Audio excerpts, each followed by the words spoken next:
Hello friends, स्वागत है आप सभी का अपने चैनल द एग्ज़ाम तक पे। फ्रेंड, आज की इस वीडियो में हम लोग बिहार एसएससी इंटर लेवल की जो भर्तियां हैं उसके लिए न्यू एडिटोरिया पब्लिकेशन का बुक जो नया वाला आया है वो जो है प्रैक्टिस शीट नंबर उसके 12 को आज के इस वीडियो में हम लोग डिटेल के साथ कवर कराने वाले हैं। इससे पहले हमने जो है ऑलरेडी प्रैक्टिस शीट नंबर 1 से 11 तक करा दिया है। अगर आप लोग अभी तक नहीं देखे तो चैनल के प्लेलिस्ट या फिर इस वीडियो के डिस्क्रिप्शन में उसका लिंक दे दिया जाएगा, वहाँ से जो है आप लोग प्रैक्टिस सेट नंबर 1 से 11 तक ज़रूर देखिएगा। आज हम लोग प्रैक्टिस सेट नंबर 12 को कवर करेंगे। तो फ्रेंड, अगर आप लोग बिहार एसएससी की तैयारी कर रहे हैं तो आप लोग जो है मेरे चैनल से जुड़ जाएं और चैनल को सब्सक्राइब कर देंगे। साथ ही जो है बेल आइकन को भी दबा दीजिएगा ताकि बिहार एसएससी से रिलेटेड जितने भी वीडियो अपलोड किए जाए उसका नोटिफिकेशन सबसे पहले आप लोगों तक पहुँचे। तो चलिए फ्रेंड, वीडियो को स्टार्ट करते हैं। पहला प्रश्न है कि दिल्ली सल्तनत के किस शासक द्वारा दुधारू पशु पर चराई का कर लगाया गया था। दुधारू पशु पर चराई का कर जो है ये अलाउद्दीन खिलजी के द्वारा लगाया गया था।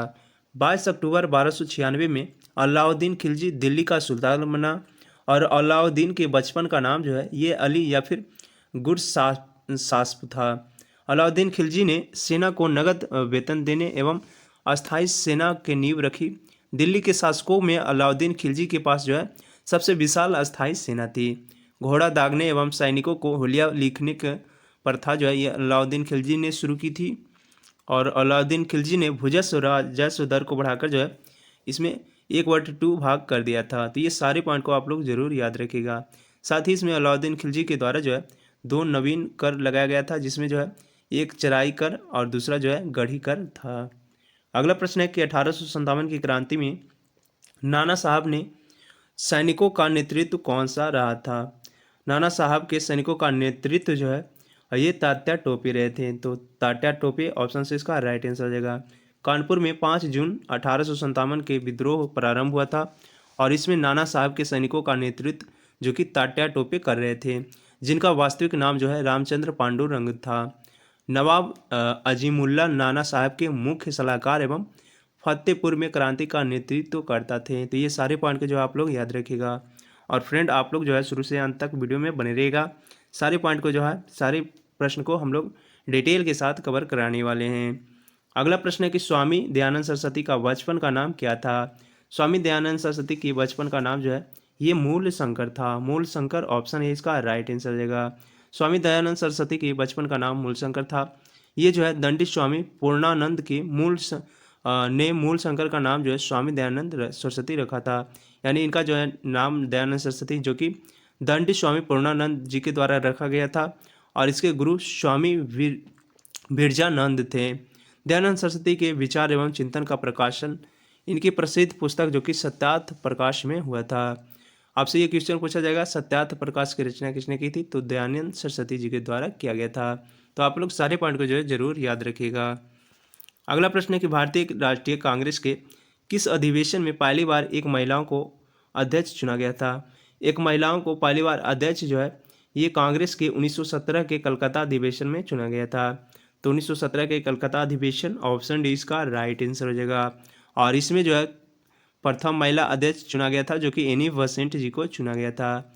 वहीं अगर पूछे भारतीय राष्ट्रीय कांग्रेस के प्रथम भारतीय महिला अध्यक्ष जो कि सरोजिनी नायडू, और इन्हें जो है 1925 ईस्वी में चुना गया था। तो ये सारे पॉइंट को जो है आप लोग जरूर याद रखिएगा।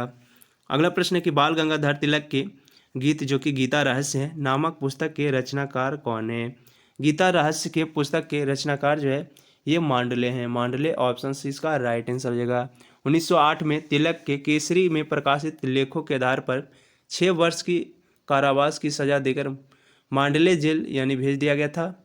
यहाँ जो है इन्होंने गीता रहस्य पुस्तक लिखी थी। तो कहाँ की गई थी, ये मांडले में की गई थी। मांडले जो कि एक जेल है, यहाँ पे जो है बाल गंगाधर तिलक जी के द्वारा गीता रहस्य पुस्तक लिखी गई थी। अगला प्रश्न है कि गांधी इरविन समझौते के परिप्रेक्ष्य से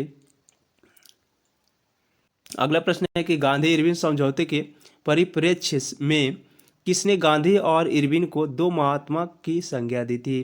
गांधी और इरविन को 2 महात्मा की संज्ञा जो है ये सरोजिनी नायडू के द्वारा दी गई थी। तो सरोजिनी नायडू ऑप्शन बी इसका राइट आंसर हो जाएगा।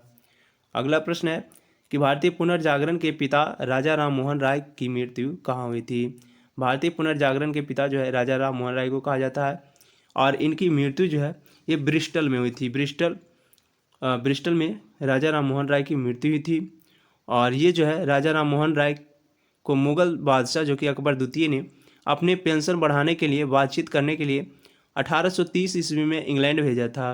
ब्रिस्टल में 27 दिसंबर 1833 को राजा राम मोहन राय की मृत्यु हुई, जहां उनको जो है समाधि स्थापित की गई।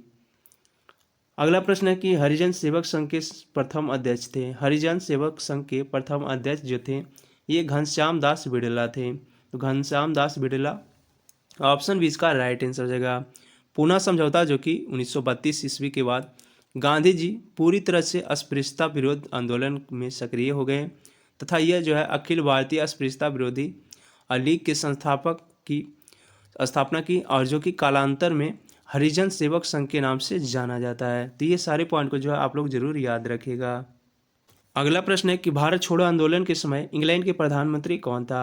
भारत छोड़ो आंदोलन के समय इंग्लैंड के प्रधानमंत्री जो कि विंस्टन चर्चिल थे। तो विंस्टन चर्चिल ऑप्शन डी इसका राइट आंसर हो जाएगा। और भारत छोड़ो आंदोलन के समय प्रधानमंत्री विंस्टन चर्चिल था, जो कि 1940 से 45 तक प्रधानमंत्री रहा था। 9 अगस्त 1942 को भारत छोड़ो आंदोलन प्रारंभ हुआ था। आंदोलन आरंभ होते ही ऑपरेशन जीरो ओवर के तहत गांधी जी और प्रमुख नेताओं को गिरफ्तार कर लिया गया था। साथ ही इसमें जो है गांधी जी को गिरफ्तार कर सरोजनी नायडू सहित पूना के आगा खां पैलेस में रखा गया था। 1942 के आंदोलन का सर्वाधिक प्रभाव जो है बंगाल, बिहार, बम्बई, उड़ीसा, यूपी और मद्रास में था, लेकिन समूचे देश में हिस्से में इसे जो है अवस्थित थी। कहीं कहीं पे कम, कहीं कहीं पे ज़्यादा, ये पूरे देश में फैली हुई थी। अगला प्रश्न है कि निम्नलिखित में से कौन सा शासक पृथ्वीराज चौहान के नाम से प्रसिद्ध है। पृथ्वीराज चौहान के नाम से प्रसिद्ध शासक जो कि कौन है, तो ये जो है पृथ्वीराज तृतीय हैं। पृथ्वीराज तृतीय ऑप्शन से इसका राइट आंसर हो जाएगा। चौहान वंश का शासक पृथ्वीराज तृतीय जो कि 1177 से 1192 तक थे। ये जो है पृथ्वीराज चौहान के नाम से प्रसिद्ध है, जिसने जो है 1191 ईस्वी में तराइन का प्रथम युद्ध मोहम्मद गौरी को पराजित किया था, परंतु तराइन के द्वितीय युद्ध जो कि 1192 में हुआ था, इसमें जो है ये पराजय हो गए थे। तो ये सारे पॉइंट को आप लोग जरूर याद रखिएगा। अगला प्रश्न है कि आशा सहाय संबंधित थी। आशा सहाय की बात करें तो आशा सहाय का संबंध जो है ये आज़ाद हिंद फौज से है। तो आज़ाद हिंद फौज ऑप्शन से इसका राइट आंसर हो जाएगा। आशा सहाय जो कि 1943 में आज़ाद हिंद फौज की शामिल हुई और इसे जो है नर्सिंग कोर के सदस्य बनी। 1946 में जापान से स्वदेश लौटने के बाद इन्होंने महिलाओं को हथियार चलाने की प्रशिक्षण देने का जो है काम किया था। अगला प्रश्न है कि बुद्ध की प्राचीनतम प्रतिमा किस शैली में प्राप्त होती है। बुद्ध की प्राचीनतम जो प्रतिमा है ये गंधार शैली में प्राप्त होती है। गंधार शैली ऑप्शन है इसका राइट आंसर हो जाएगा। बुद्ध की सबसे प्राचीन मूर्ति का निर्माण जो है गंधार शैली में होता है। इसके अंतर्गत जो है गंधार शैली को हिंदू यूनानी कला शैली भी कहा जाता है। गंधार कला शैली की विषय जो कि भारतीय थी, विषय वस्तु इसकी भारतीय है, और परंतु कला जो है शैली यूनानी एवं रोमन थी। कनिष्क के शासनकाल में गंधार शैली का जो है अधिक विकास हुआ। भरहुता और सांची में कनिष्क द्वारा निर्मित स्तूप गंधार कला का उदाहरण है। तो ये सारे पॉइंट आप लोग जरूर याद रखिएगा। अगला प्रश्न है कि पंबन द्वीप किस राज्य में स्थित है। पंबन द्वीप की बात करें तो पंबन द्वीप जो है ये तमिलनाडु राज्य में स्थित है। तमिलनाडु ऑप्शन बी इसका राइट आंसर हो जाएगा। तमिलनाडु राज्य में पंबन द्वीप स्थित है। पाम्बन जो कि रामेश्वर द्वीप भी कहा जाता है, यह जो है क्षेत्रफल की दृष्टि से तमिलनाडु का सबसे बड़ा द्वीप है। यह प्रायद्वीपीय भारत एवं श्रीलंका के बीच स्थित है। इस द्वीप का अधिकांश हिस्सा जो है समुद्र तल के नीचे है। पंबन द्वीप पर दो मुख्य शहर जो कि पंबन और रामेश्वरम है। तो ये सारे फैक्ट को जो है आप लोग जरूर याद रखिएगा। अगला प्रश्न है कि हिंद महासागर में सागर धाराओं को नियमित दिशा में परिवर्तन के लिए निम्नलिखित कारकों में से कौन सा एक उत्तरदायी है। इसमें जो है हिंद महासागर एवं मानसूनी प्रभाव पाया जाता है। तो ऑप्शन बी इसका राइट आंसर हो जाएगा। अगला प्रश्न है कि सूची 1 को सूची 2 से मिलान करना है। महासागर दिया हुआ है और सबसे गहरे स्थान दिए हुए हैं। प्रशांत महासागर के सबसे गहरे स्थान जो है प्रशांत महासागर के सबसे गहरे स्थान जो कि मेरियाना ट्रेंच है, और अटलांटिक महासागर के सबसे गहरे स्थान जो कि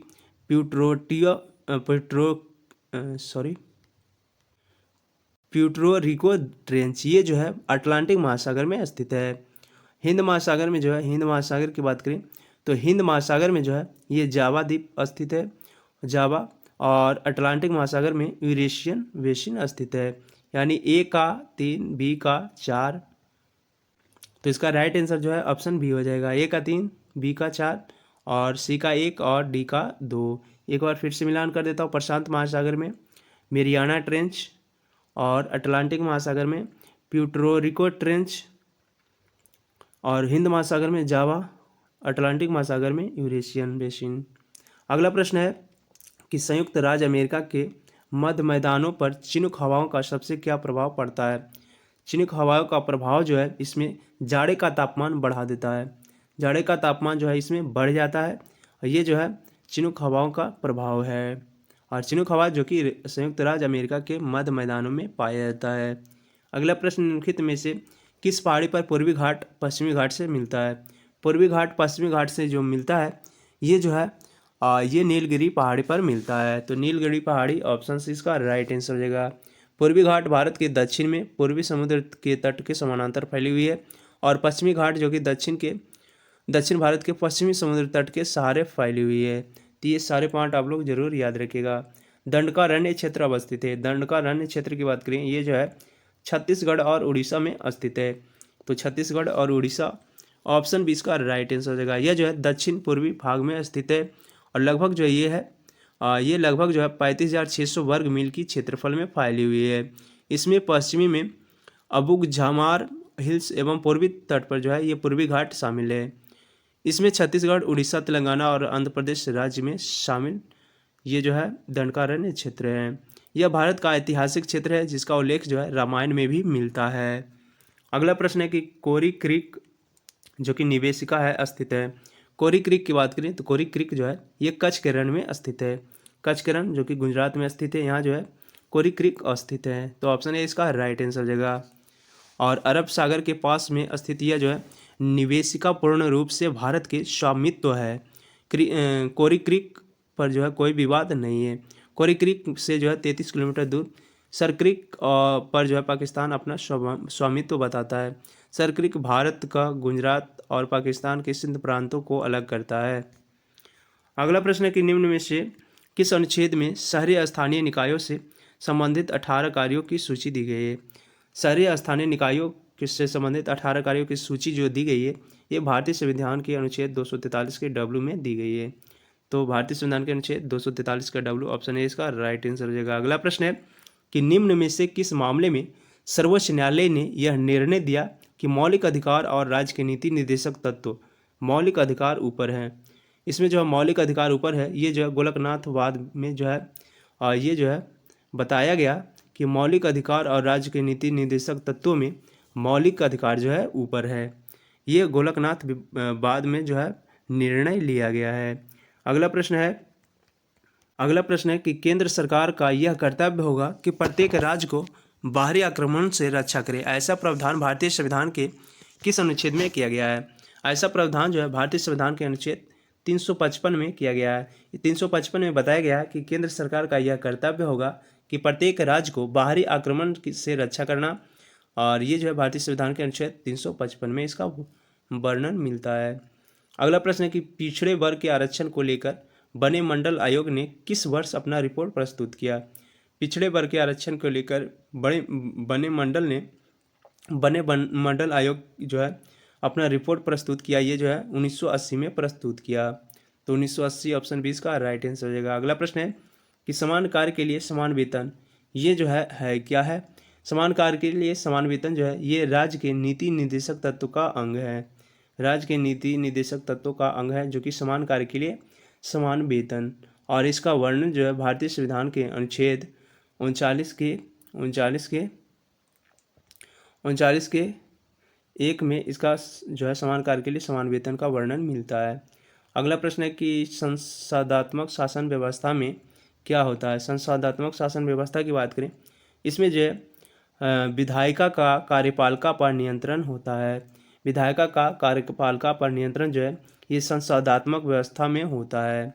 अगला प्रश्न निम्नलिखित में से किस संविधान संशोधन द्वारा लोकसभा के सदस्यों की संख्या 525 से बढ़ाकर 545 कर दी गई। 31वां संविधान संशोधन के द्वारा जो है संविधान संशोधन के द्वारा लोकसभा की सदस्यों की संख्या जो है 525 से बढ़ाकर 545 कर दी गई थी। और 31वां संविधान संशोधन की बात करें तो 31वां संविधान संशोधन जो है ये 1973 में हुआ था। तो ये सारे पॉइंट को जो आप लोग याद रखिएगा। अगला प्रश्न है कि निम्नलिखित में से कौन संविधान में 42वें संशोधन द्वारा नीति निर्देशक तत्वों में नहीं जोड़ा गया। नीति निर्देशक तत्वों की बात करें तो इसमें जो है समान न्याय एवं निःशुल्क विधिक सहायता जोड़ा गया 42वें संविधान संशोधन के द्वारा। और शोषण से बच्चों एवं वयस्कों की सुरक्षा, ये भी जो है 42वें संविधान द्वारा नीति निर्देशक तत्वों में जोड़ा गया है। उद्योगों के प्रबंधन में कर्मगारों की सहभागिता, ये भी जो है ये जोड़ा गया। परंतु समान नागरिक संहिता ये जो है 42वें संविधान संशोधन के द्वारा नीति निर्देशक तत्व में नहीं जोड़ा गया है, यानी ऑप्शन डी इसका राइट आंसर हो जाएगा। और समान नागरिक संहिता जो है, समान नागरिक संहिता, इसका वर्णन जो है ये भारतीय संविधान के अनुच्छेद 44 में है। अगला प्रश्न है कि भारतीय संविधान का अनुच्छेद 249 संबंधित है। भारतीय संविधान के 249 की बात करें, अनुच्छेद 249 जो है ये राज्य सूची के विषय से के संबंध में संसद की विधायी शक्तियों से संबंधित है। राज्य सूची के विषय में संसद की विधायी शक्तियों से संबंधित ये जो है अनुच्छेद 249 है। अगला प्रश्न है यदि प्राथमिक घाटे में ब्याज भुगतान सम्मिलित कर दिया जाए तो क्या बराबर होगा। यदि प्राथमिक घाटे में ब्याज भुगतान सम्मिलित कर दिया जाए, इसमें जो है राजकोषीय घाटे इसमें बराबर होंगे। तो ऑप्शन बी इसका राइट आंसर हो जाएगा राजकोषीय घाटे। अगला प्रश्न है कि भारत में मुद्रास्फीति दर की माप किस आधार पर होती है। भारत में मुद्रास्फीति दर की माप जो है ये उपभोक्ता मूल्य सूचकांक, थोक मूल्य सूचकांक, श्रमिकों का जीवन निर्वहन लागत सूचकांक, ये सभी जो है ये भारत में मुद्रास्फीति दर की माप के आधार होती है। तो ऑप्शन डी इसका राइट आंसर हो जाएगा इनमें से सभी। अगला प्रश्न है कि एक देश अपनी मुद्रा के उन्मूलन का सहारा लेता है। एक देश अपनी मुद्रा के उन्मूलन का सहारा जो है ये व्यापार शेष को ठीक करने में लेते हैं। तो ऑप्शन ए इसका राइट आंसर हो जाएगा व्यापार शेष को ठीक करने में। अगला प्रश्न है व्यापार संतुलन में निम्नलिखित में से कौन सम्मिलित होता है। व्यापार संतुलन में सम्मिलित की बात करें तो माल जो है ये व्यापार संतुलन में सम्मिलित होता है। अगला प्रश्न है कि एक बंद अर्थव्यवस्था वह अर्थव्यवस्था है जिसमें बंद अर्थव्यवस्था की बात करें तो बंद अर्थव्यवस्था वह अर्थव्यवस्था है जिसमें जो है ना निर्यात होता है और ना ही आयात होते हैं, यानी ऑप्शन डी इसका राइट आंसर हो जाएगा ना तो निर्यात होना और ना ही आयात होना। ये जो है बंद अर्थव्यवस्था का उदाहरण है। अगला प्रश्न है कि 1949 में भारत सरकार द्वारा नियुक्त राष्ट्रीय आय समिति का अध्यक्ष निम्नलिखित में से कौन था। 1949 ईस्वी में भारत सरकार द्वारा राष्ट्रीय आय समिति का अध्यक्ष ये जो है पीसी महालनोबिस को बनाया था। तो पीसी महालनोबिस ऑप्शन 20 का राइट आंसर हो जाएगा। अगला प्रश्न है निम्न में से कौन सा एक आर्थिक वृद्धि का परिचायक है। आर्थिक वृद्धि का परिचायक की बात करें तो वास्तविक प्रति व्यक्ति आय में स्वस्थिर वृद्धि, ये जो है आर्थिक वृद्धि परिचायक का भाग है। अगला प्रश्न है कि इजराइल में फंसे लोगों को बचाव हेतु भारत सरकार ने किस ऑपरेशन की शुरुआत की थी। इजराइल में फंसे लोगों को बचाव के लिए जो है भारत सरकार के द्वारा ऑपरेशन अजय जो है ये शुरुआत की गई थी। तो ऑपरेशन अजय ऑप्शन ए इसका राइट आंसर हो जाएगा। अगला प्रश्न है कि अंतर्राष्ट्रीय क्रिकेट में सर्वाधिक छक्का लगाने का रिकॉर्ड किस खिलाड़ी के नाम है। अंतर्राष्ट्रीय क्रिकेट में सर्वाधिक छक्के लगाने का रिकॉर्ड जो है ये रोहित शर्मा के पास है। रोहित शर्मा ऑप्शन बी इसका राइट आंसर हो जाएगा। ये जो है क्रिस गेल के नाम से क्रिस गेल के रिकॉर्ड जो कि 553 छक्के थे उससे जो है तोड़ दिया, जो कि अफगानिस्तान के खिलाफ तोड़ा था और 554वां छक्का लगाकर रिकॉर्ड ये जो है सर्वाधिक छक्के मारने का रिकॉर्ड बनाए थे। अगला प्रश्न है कि केंद्र सरकार की महत्वाकांक्षी योजना जो कि मेरा युवा भारत को कब लॉन्च करने की घोषणा की गई। मेरा युवा भारत को लॉन्च करने की घोषणा जो है ये 31 अक्टूबर 2023 को की गई। तो 31 अक्टूबर 2023 ऑप्शन ए इसका राइट आंसर हो जाएगा। अगला प्रश्न है कि राष्ट्रीय खेल 2023 का आयोजन कहाँ किया गया है। राष्ट्रीय खेल 2023 का आयोजन जो है इसका आयोजन ये गोवा में किया गया। 2023 में राष्ट्रीय खेल का आयोजन गोवा में किया जाना प्रस्ताव है और 2022 में इस खेल का आयोजन जो है गुजरात में किया गया था। गोवा में इसका आयोजन जो है 26 अक्टूबर से 9 नवंबर तक किया गया अगला प्रश्न है कि एशियन गेम्स 2023 में स्वर्ण पदक जीतने वाली ज्योति सुरेखा का संबंध है। एशियन गेम्स 2023 में स्वर्ण पदक जीतने वाली ज्योति सुरेखा का संबंध जो है ये तीरंदाजी से, तीरंदाजी ऑप्शन ए इसका राइट आंसर जगह। अगला प्रश्न है कि हाल ही में किस राज्य ने 03 नए जिलों की स्थापना की मंजूरी दी है। 3 नए जिलों की स्थापना की मंजूरी जो है ये राजस्थान सरकार के द्वारा दी गई है। तो राजस्थान ऑप्शन ए इसका राइट आंसर जगह। और 3 जिले जो हैं ये मालपुरा, सुजानगढ़ और कुचमन, ये तीनों जो है नए जिले बनेंगे। अगला प्रश्न है कि भारत वायुसेना दिवस 2023 का विषय थीम क्या है। भारतीय वायुसेना दिवस 2023 का विषय की बात करें तो इसका विषय थीम जो था ये air power beyond boundaries, air power beyond boundaries, जो कि 2023 में भारतीय वायुसेना दिवस 2023 की थीम थी। और भारतीय वायुसेना दिवस जो है ये प्रत्येक वर्ष 8 अक्टूबर को मनाया जाता है। 8 अक्टूबर को प्रत्येक वर्ष भारतीय वायुसेना दिवस मनाया जाता है। अगला प्रश्न है कि विश्व प्रेस स्वतंत्रता सूचकांक 2023 में भारत का स्थान क्या है। विश्व प्रेस स्वतंत्रता सूचकांक में भारत का स्थान जो है ये 161वां है, 161वां। और सॉरी, यहाँ पे भारत का स्थान इसमें जो है भारत का स्थान 161वां है। और 2022 की बात करें तो 2022 में भारत का स्थान जो है ये 150वां रहा था। लेकिन 2023 में जो है प्रेस स्वतंत्रता सूचकांक में 11 अंक की गिरावट आई और ये जो है 161 पर पहुंच गई। इस रिपोर्ट को जो है जारी करता है ये रिपोर्टर्स विदाउट बॉर्डर, ये जो है इसे जारी करता है। अगला प्रश्न है डीन बोलुआर्ट किस देश के राष्ट्रपति हैं। डीन बोलुआर्ट की बात करें ये जो है पेरू के राष्ट्रपति हैं। डीन बोलुआर्ट जो कि पेरू के राष्ट्रपति हैं। अगला प्रश्न है इंटरनेट इन इंडिया रिपोर्ट 2022 के अनुसार भारत की कितनी प्रतिशत आबादी इंटरनेट का प्रयोग करता है। भारत के 52% आबादी जो है इंटरनेट इंडिया रिपोर्ट 2022 के अनुसार भारत में 52% इंटरनेट का उपयोग करता है, आबादी का 52%। अगला प्रश्न है कि शिव शंकरी को किस कृति के लिए सरस्वती सम्मान 2022 से सम्मानित किया गया है। सरस्वती सम्मान 2022 से सम्मानित किया गया है, ये जो सम्मानित किया गया है और ये सूर्यवंशम को किया गया है। तो सूर्यवंशम ऑप्शन 20 का राइट आंसर जगह। अगला प्रश्न है कि पीएम मित्रा योजना के तहत कितने राज्यों में मेगा टेक्सटाइल पार्क स्थापित करने की मंजूरी दी गई है। पीएम मित्रा योजना के तहत जो है टोटल 7 राज्यों में मेगा टेक्सटाइल पार्क स्थापित करने की मंजूरी प्रदान की गई है। अगला प्रश्न है परमाणु ऊर्जा संस्थान की स्थापना किस वर्ष की गई थी। परमाणु ऊर्जा संस्थान की स्थापना जो है ये वर्ष 1955 में की गई थी। तो 1955 ऑप्शन डी इसका राइट आंसर हो जाएगा। परमाणु ऊर्जा आयोग की स्थापना जो है ये 1948 में की गई थी। परमाणु ऊर्जा विभाग की स्थापना 1954 में की गई थी। साथ ही जो परमाणु ऊर्जा संस्थान की स्थापना ये 1955 में की गई थी। तो ये सारे पॉइंट को जो आप लोग जरूर याद रखिएगा। अगला प्रश्न है होलकर हॉकी का संबंध किस खेल से है।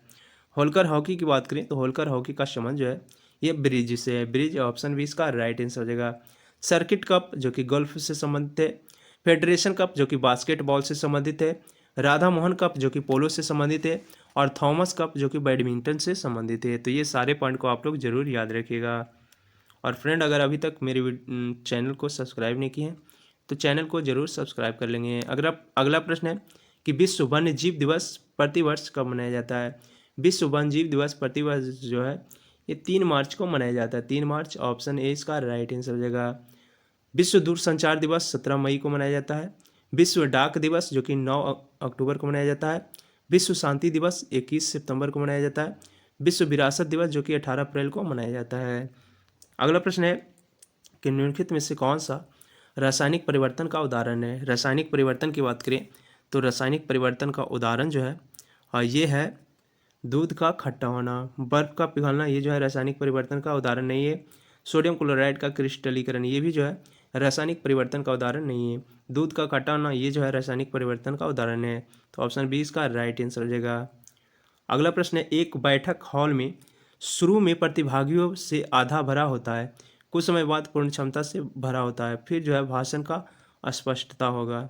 जब शुरू में आधा भरा होगा और बाद में जो है ये पूर्ण क्षमता से भर जाएगा तो इसमें जो है भाषण की अस्पष्टता में जो है भाषण की अस्पष्टता में वृद्धि होगी यानी बढ़ेगी, बढ़ती है। तो ऑप्शन ए इसका राइट आंसर हो जाएगा बढ़ना। अगला प्रश्न है द्रव्यमान और भार के बीच अंतर संदर्भ में कौन सा सही है। द्रव्यमान और भार के बीच अंतर संदर्भ में जो है सही कथन, ये भार एक बल है जबकि द्रव्यमान जो है बल नहीं है।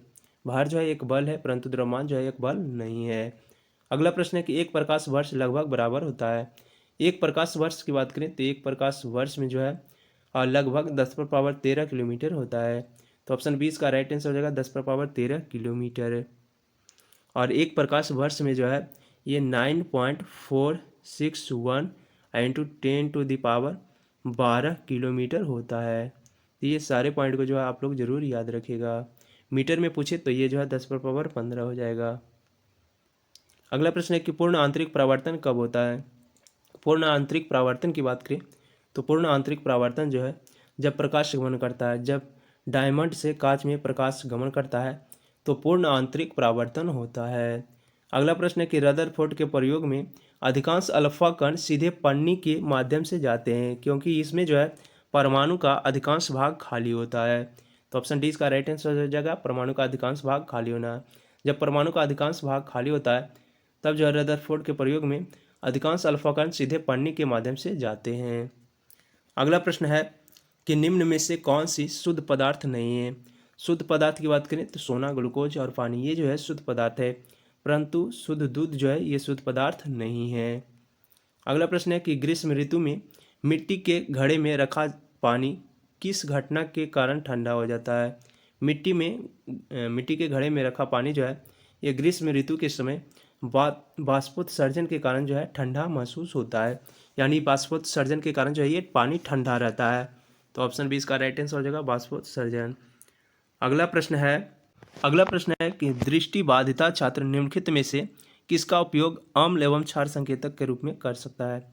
अम्ल एवं क्षार संकेतक के रूप में जो है ये वेनिला के गुण वाला दृष्टिबाधिता छात्र जो कि अम्ल एवं क्षार संकेतक के रूप में कार्य कर सकता है। अगला प्रश्न है उत्प्लावनता किस पर निर्भर करती है। उत्प्लावनता की बात करें तो उत्प्लावनता जो है ये विस्थापित द्रव के द्रव्यमान पर निर्भर करती है। विस्थापित द्रव के द्रव्यमान पर उत्प्लावनता निर्भर करती है। अगला प्रश्न है कि डिटर्जेंट पाउडर में फॉस्फेट की भूमिका है। डिटर्जेंट पाउडर की बात करें तो इसमें जो है फॉस्फेट की भूमिका ये जो है Ca+2 तथा Mg+2 को पानी में हटाना जो कि कठोरता का कारण बनते हैं। तो ऑप्शन बी इसका राइट आंसर हो जाएगा। कैल्शियम और मैग्नीशियम इसमें +2 जो है पानी से हटाना जो कि कठोरता का कारण बनते हैं। अगला प्रश्न है कि ग्लूकोमा का उपचार निम्न में से किसके द्वारा किया जाता है। ग्लूकोमा के उपचार की बात करें इसे जो है कोलिनर्जिक दवा के द्वारा जो है ग्लूकोमा का उपचार किया जाता है। कोलिनर्जिक दवा के द्वारा ग्लूकोमा का उपचार किया जाता है। अगला प्रश्न है कि पौधे के किस भाग से जो है केसर प्राप्त होता है। केसर की बात करें तो केसर जो है ये पौधे के वर्तिकाग्र व वर्तिका से जो है केसर प्राप्त होता है। अगला प्रश्न है निम्न में से कौन सा एक वनस्पति प्रवर्धन की विधि नहीं है। वनस्पति प्रवर्धन की विधि की बात करें नवोदित, लेयरिंग और उत्तक संवर्धन ये सभी जो है वनस्पति प्रवर्धन है, लेकिन बोवाई जो है ये वनस्पति प्रवर्धन नहीं है। तो ऑप्शन सी इसका राइट आंसर हो जाएगा बोवाई। अगला प्रश्न है निम्नलिखित में से कौन सा कथन एकलिंगीय फूलों के लिए सत्य है। एकलिंगीय फूलों की बात करें तो इसके लिए जो सत्य कथन है ये कथन जो है ये उनके पास या दो पुंकेसर एवं स्त्रीकेसर होता है, वे पर परागण प्रदर्शित करते हैं, केवल पुंकेसर वाले उभयलिंगी फूल फल नहीं दे सकते हैं। ये जो कथन है ये सही है, यानी इसका राइट आंसर जो है 2, 3 और 4 हो जाएगा। ऑप्शन बी इसका राइट आंसर हो जाएगा। अगला प्रश्न है कि डायस्टोल के दौरान होता है। डायस्टोल की बात करें तो डायस्टोल के दौरान जो है हृदय रक्त से भर जाता है। डायस्टोल के दौरान हृदय जो है रक्त से भर जाता है। अगला प्रश्न है धमनी एक रक्त वाहिका है जो कि रक्त ले जाता है। धमनी एक रक्त वाहिका है और ये जो है रक्त वाहिका है और ये जो है हृदय से दूर ले जाता है। ये जो है रक्त को हृदय से दूर ले जाता है, तो हृदय से दूर ऑप्शन ए इसका राइट आंसर हो जाएगा। और ये जो है ऑक्सीजन युक्त रक्त को हृदय से शरीर के ऊतकों तक पहुंचाते हैं। अपवाद स्वरूप फुसफुस धमनी जो है हृदय से फेफड़ों तक ऑक्सीजन रहित रक्त को ले जाते हैं। अगला प्रश्न है कि कौन सी कोशिकाओं को सच्ची कोशिका मानी जाती है, सच्ची कोशिका नहीं माना जाता है। सच्ची कोशिका की बात करें तो एंथ्रोसाइट्स, ल्यूकोसाइट और उपकला कोशिका, ये सभी को सच्ची कोशिका माना जाता है, परंतु प्लेटलेट्स को जो है सच्ची कोशिका नहीं मानी जाती है। यानी ऑप्शन ए इसका राइट आंसर हो जाएगा, प्लेटलेट्स। शलजम किस कुल से संबंधित है? शलजम की बात करें तो शलजम जो है ये क्रूसीफेरा से संबंधित है, क्रूसीफेरी से शलजम जो है संबंधित है। सोलेनेसी से जो है आलू, टमाटर, लाल मिर्च, बैगन, तंबाकू, ये सभी जो है सोलेनेसी से संबंधित है। रेननकुलेसी से जो है काला जीरा और बटरकप, ये सभी जो है दोनों रेननकुलेसी से संबंधित है। क्रूसीफेरी से जो है शलजम, मूली, सरसों, फूलगोभी, क्रूसीफेरी से संबंधित है।